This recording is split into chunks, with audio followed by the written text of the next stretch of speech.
മകൾ ദിയാകൃഷ്ണയെ ആശ്വസിപ്പിച്ചും തൻ്റെ കുടുംബത്തിനെ പിന്തുണച്ചവർക്ക് നന്ദി അറിയിച്ചും സിന്ധു കൃഷ്ണകുമാർ. ദുർബലയും ക്ഷീണിതയുമായ ഒരാൾക്കു പകരം മുറിവേറ്റ കടുവയെപ്പോലെ ശക്തയായ ഒരു സ്ത്രീയെ കഴിഞ്ഞ കുറച്ചു ദിവസം കൊണ്ട് ദിയയിൽ തനിക്ക് കാണാനായെന്ന് സിന്ധു കൃഷ്ണകുമാർ പറഞ്ഞു. ഏതൊരു പെൺകുട്ടിയും ആഗ്രഹിക്കുന്ന ഏറ്റവും ശക്തനായ അച്ഛനായിരുന്നു കൃഷ്ണകുമാറെന്നും അവർ സോഷ്യൽ മീഡിയ കുറിപ്പിൽ പറഞ്ഞു.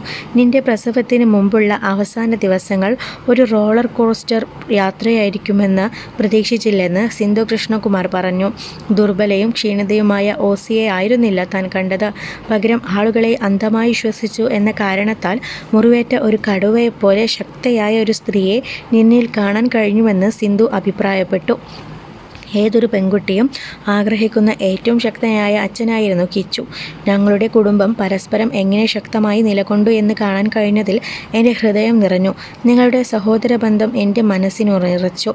എപ്പോഴും ഓർക്കുക, അമ്മവും ഇഷാനിയും ഹൻസുവും എപ്പോഴും നിനക്കൊപ്പമുണ്ടാകും, അവർ കൂട്ടിച്ചേർത്തു.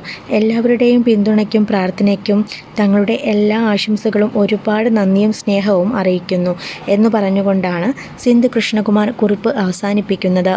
ദിയാകൃഷ്ണയ്ക്കൊപ്പമുള്ള ചിത്രങ്ങളും അവർ ഷെയർ ചെയ്തിട്ടുണ്ട്.